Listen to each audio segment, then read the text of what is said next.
The Walt Disney Company is facing a barrage of announcements from Universal Studios all across the globe. So what will they do and how will they respond? Well, folks, we're here to tell you that across the pond, Disney clearly has no answer. Today, we'll examine what they're bringing to Disneyland Paris as Universal is now announcing a brand new park in London. And it may tell you why Disney is parked with no good ideas in Florida as well. And the theme park battle may have already been won by Universal Studios at an epic scale.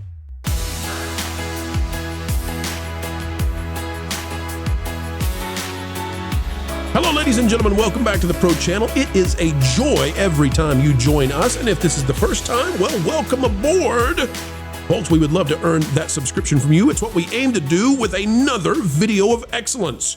Today, we're talking theme parks, and we've got more info as to why Disney is in deep, deep trouble when it comes to trying to compete with Universal Studios. They have been asleep at the Mickey Mouse wheel, and Universal Studios is willing their way across the finish line, winning. And Disney now perhaps cannot afford to battle Universal Studios now that the tariffs are nickel and diming Bob Iger's company into oblivion. As we get ready to dive in, consider clicking the like button, and here we go. Folks, take a look at this. It is out of WDW&T, and it is your favorite correspondent, Tom the Man Corliss. Big Tom, little Corliss. He's out there saying, breaking.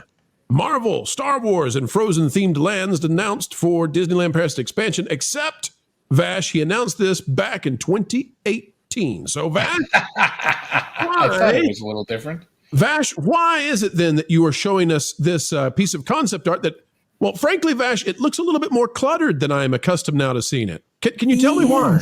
Yes, it is, because these were the original plans announced for Walt Disney Studios Paris Park in Disneyland Paris at the tune of about 2 billion euros. Originally, they were going to have 3 themed lands across from a big lagoon like this, and one was going to be frozen, basically the same frozen lands that you've been seeing at Hong Kong and maybe Tokyo and other different places like that. The other one was going to be Avengers Campus, which we have here in the States in the form of Disney California Adventure, and also a slightly smaller Star Wars Galaxy's Edge. And I bring this up because this is very relevant to the story that we're covering today. Because even with the Star Wars Galaxy's Edge that they originally announced back in 2018, it was going to be a truncated version. A lot of people were a little bit saddened that they weren't getting the Millennium Falcon Smuggler's Run attraction. Apparently, that was due to, 1, cost, but also 2, that attraction requires a lot of communication between the various parties for a successful mission. And, well, that's kind of hard to do when your population speaks so many different languages when visiting that theme park right there. So apparently that's why they weren't going forward with it. But they were going to do Rise of Resistance, a smattering of shops and so forth, and that was going to be the Paris Star Wars Galaxy's Edge. Well, unfortunately, it was canceled. And a lot of people, this was back in 2022, that is, via the Diz Insider here, a lot of people were like, well, what was that final theme going to actually be?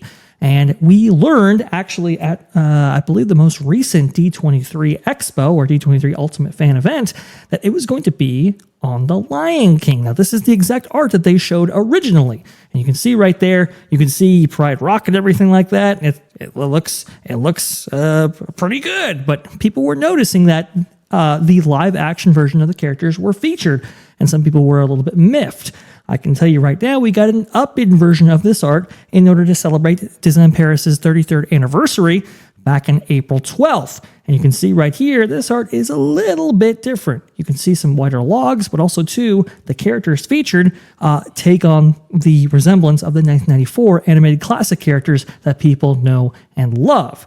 And you can see right here. Hang on, Vash. Go back to those. Let's do a comparison. Go to the first image. The first image right here. Yeah, okay. I want people to see this one.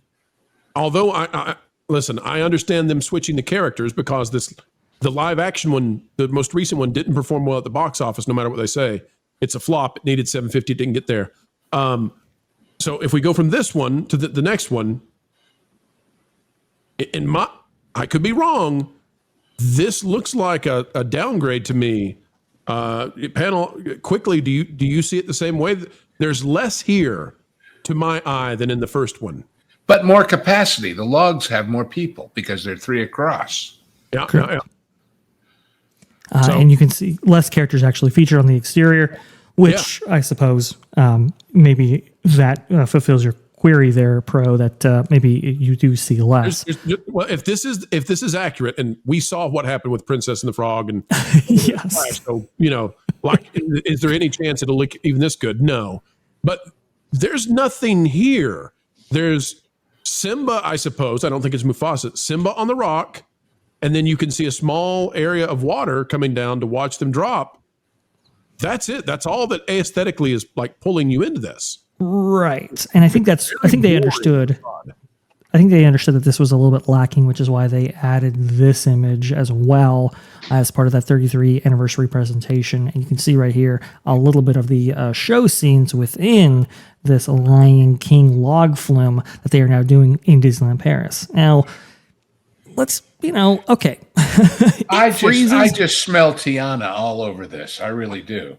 How long until Hakuna Matata is offensive and it has to be thrown out? Go ahead, Luke.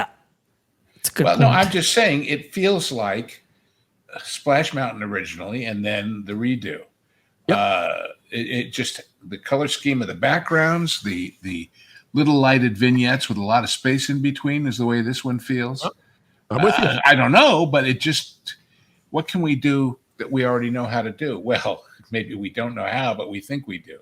I feel like in 20 years, I'm going to be doing this show talking about how they've removed Hakuna Matata because it's offensive. That's what I think's happening with this company. And how dare you say there's no worries in Africa?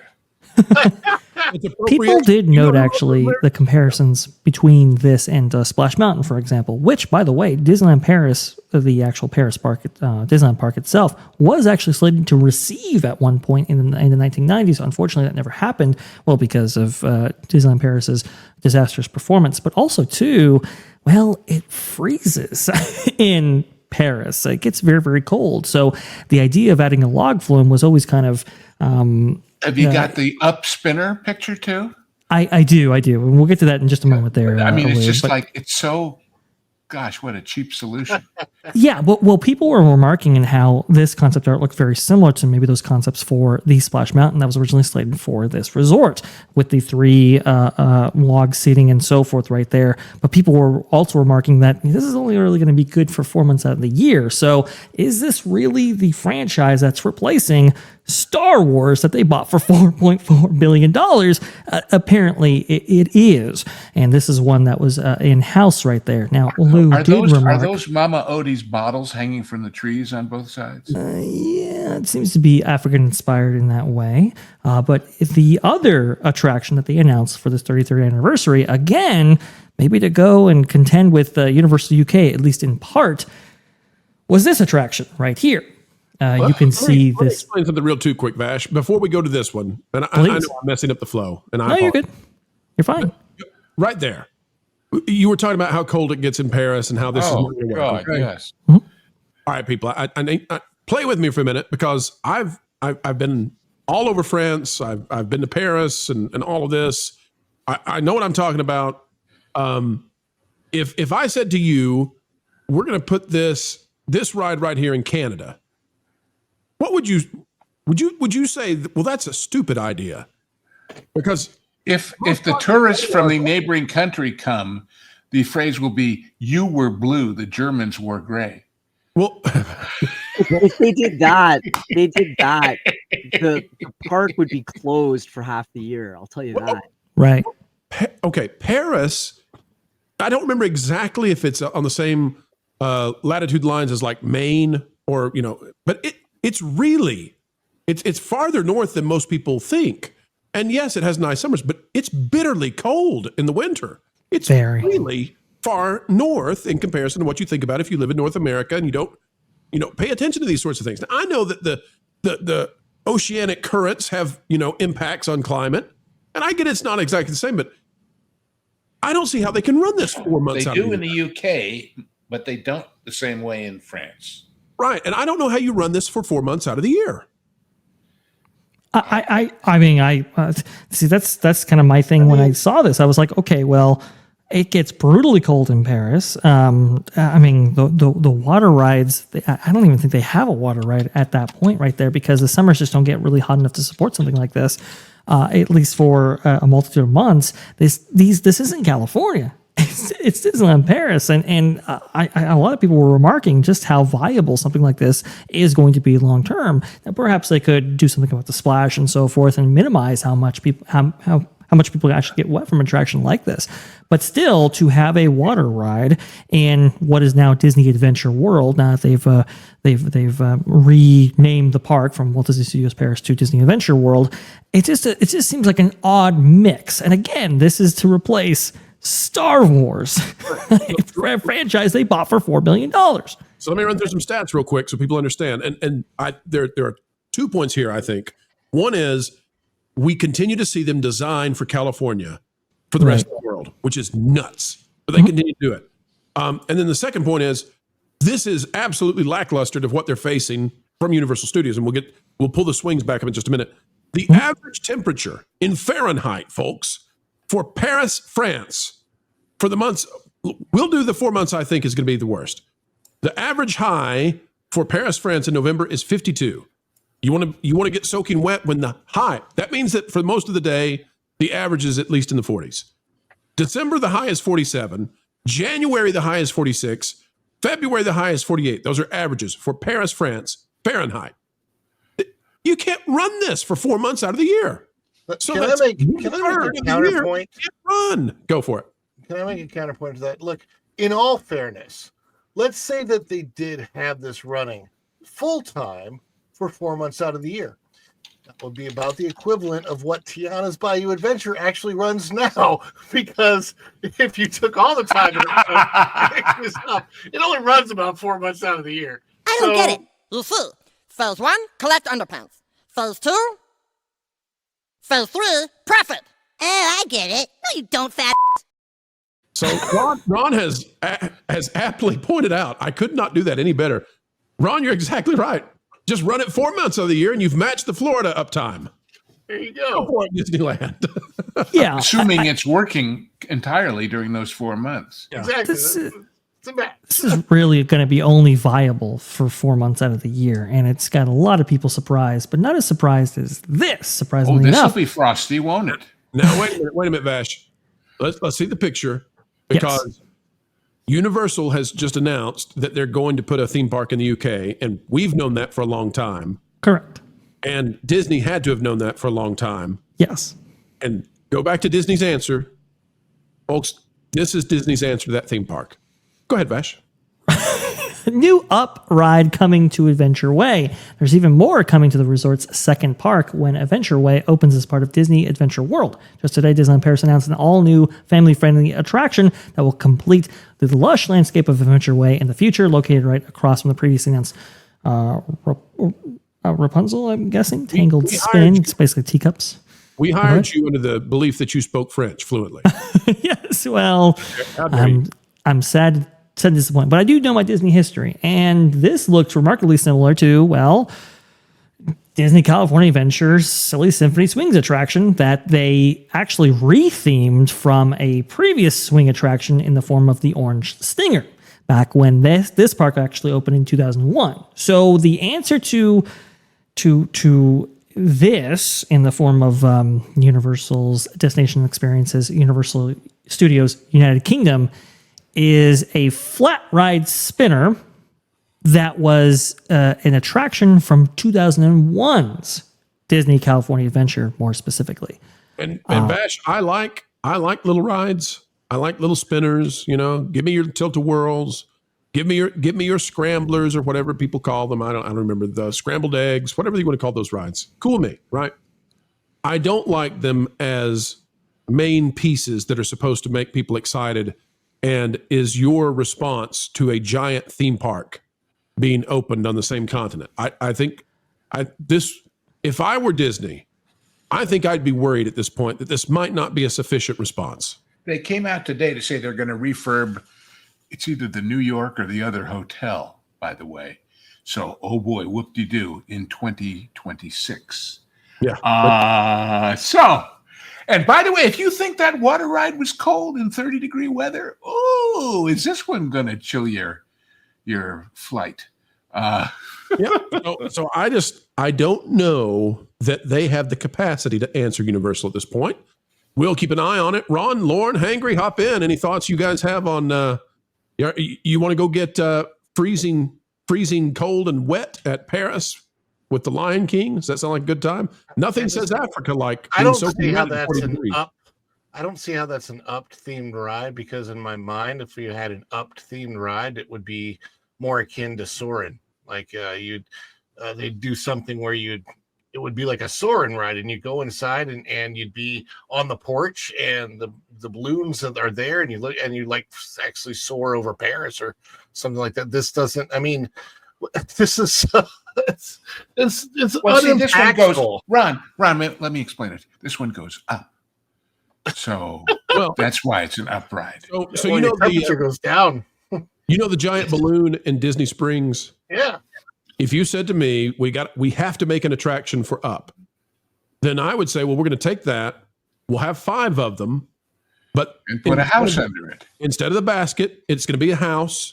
We'll put the people in there. We'll have them sit in places that look like a kitchen, but they're going to be safely secured and all that. And we'll have the 5 houses, and we'll make it be that Carl has, started a thing with Russell where they're flying houses up so that you can experience, so that you can go on your adventure, and it would be dedicated to Ellie and all that. And instead, what they do is they repurpose a spinner from 20 years ago and say, it's up now. Put a, what's the name of the dog? I don't remember the dog's name. Doug. Put Doug on it. Good enough. Doug. And by the way, you don't suppose there's a few 10, 15 of these kind of spinners at the various parks in the rest of Europe, do you? There's plenty of Gotta be. There has all to those be. parks in Germany and elsewhere. Right. It's an old ride. It's an county fair ride. old ride. Yeah. Even elevated like the Silly Symphony Swings is. At least that one was elevated. This one is just on the Can I ask- ground. And Can I ask Go a for it, question? Angry. How are these people being paid so much money? I don't think they're understand this. college interns. I don't know. I'm not sure they're making a lot of money. I mean, we've gone back to the Pressler era, and again, the Pressler era is how we got to Disney Adventure World being a very subpar park back in the early 2000s when it actually made its premiere. And honestly, it was a kind of a land grab because that land was going back to the French government if they didn't actually build a park on this land right here. But By the way, how is that architecture of the buildings surrounding it anything to do with that movie? Couldn't you have at least put the house there? Couldn't you? I mean, what is pseudo mission, whatever? I mean, are they trying for the domes of Helios or what? Well, this is basically what we saw when they put in the Dinorama. This is Chester and Hester's. This is at that level. This is just a reskinned carnival ride that has nothing whatsoever to do with the actual IP they're trying to base it around. So the IP is just there as window dressing. So whatever, let them have at it. We'll see how it goes. Lorne, I know you're a big fan of Europe and Disney parks and an aficionado of all things Up. What do you say, sir? It's difficult for me to form an opinion, I do think that it looks kind of like some people were saying, like a state fair kind of ride. That's lower tier than what I think Disney should be aiming for. I was also seeing what Theme Park Zilver was saying in the comments, where he said that he was on a similar ride, I think, in Hong Kong, and that there are ways to engineer it so that people aren't necessarily getting splashed. So, but I think the point of such a ride probably is to go and be splashed. So I don't know. I think that right now, I've heard some commentary online with some people saying that Disney and Universal are not in competition. I don't buy that line. I think that's the weirdest line I think I've ever heard. Hey, Lauren, does Coke compete with Pepsi? Absolutely. They All may right, not there want you to go. admit it, but I There mean you that's the thing. And I think right now I really do feel like they're on the ropes. When you look at what's going on with the Tiana ride and some of the lesser tier animatronics that they put in already having issues with fabric ripping and things like that because they're just improperly designed. They've lost the ability to create the way that they used to. I don't think they have the financial wherewithal to build anything that's going to be able to compete. They've lost the battle for a good long while, I think, and it's going to take some serious economic changes and some restructuring to try and regain the crown. I just don't see a way for them to do it in the short term. Hangry Table, you made me think about something when you talked about the people they have there now. Maybe this is what's happening. At least at Walt Disney World, I think 40% of the cast members are college program cast members. And college program cast members they can say where they want to go, but that doesn't necessarily mean, you could want to be attractions and you open up your letter and you're custodial. I think what's happening is some of them are opening up their letter and they're like, oh, welcome to Imagineering. They're in the college program, but they have no idea what they're doing. That's what it feels like. It's now the Imagineering college program, and they're like, I don't know, maybe a fair ride will go here. That's perfect. The thing is you can't have an experience or attraction like Universal Studios United Kingdom be announced. I believe it was announced on Tuesday of last week, right? Or Wednesday. I can't remember exactly when. But then on the Saturday, have Disneyland Paris announce their new slate of attractions and have it be a flat ride. That just doesn't go. And they're remarking about it like it's this big feature. And it's just, again, we're so far away from that $2 billion or €2 billion investment that they were talking about in 2018. It's just been downsized, and to the point of we were getting a Star Wars Galaxy's Edge, now we're getting a Lion King, now we're getting a flat ride. Now it's just it really is losing relevance and losing audience attention. People were very critical of this, and rightfully so. You really want to turn Disney Adventure World or Walt Disney Studios Paris around. I don't think anybody's going to be, getting on a train or boarding a plane for a flat ride like this. Yep, I think Universal announces theme parks, and Disney announces that they've changed the flavor of a Dole Whip, and the biggest thing ever. And who knows? Maybe tomorrow we'll get a press release about new designs for urinals. One last point. One of the fun things to watch are the various British YouTubers talking about Universal UK. And one of them was talking about that it's very likely, as we know, that Back to the Future is that big, huge coaster over on the left side. And he said, lots of people said to me, oh, you can't tell anything from that. It's only concept art.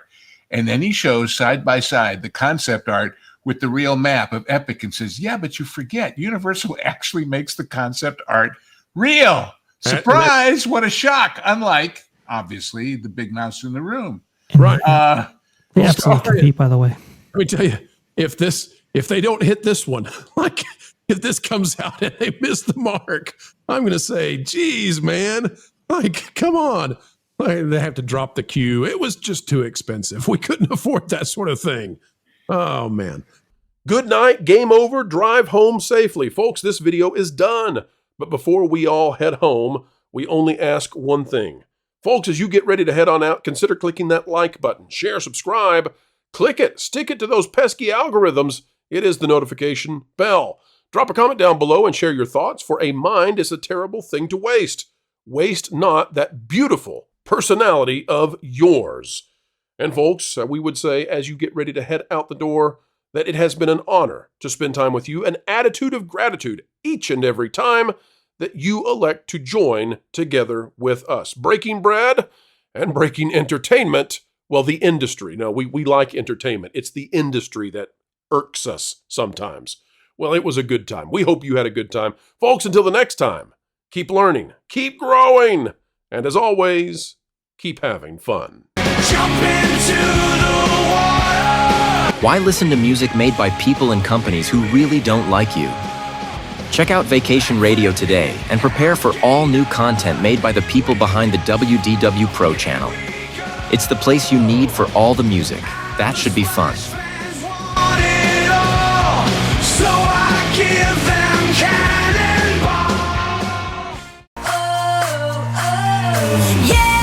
Hundreds of songs, every genre you can imagine. Listen live on YouTube and enjoy a set list that's always sunny. It's Vacation Radio.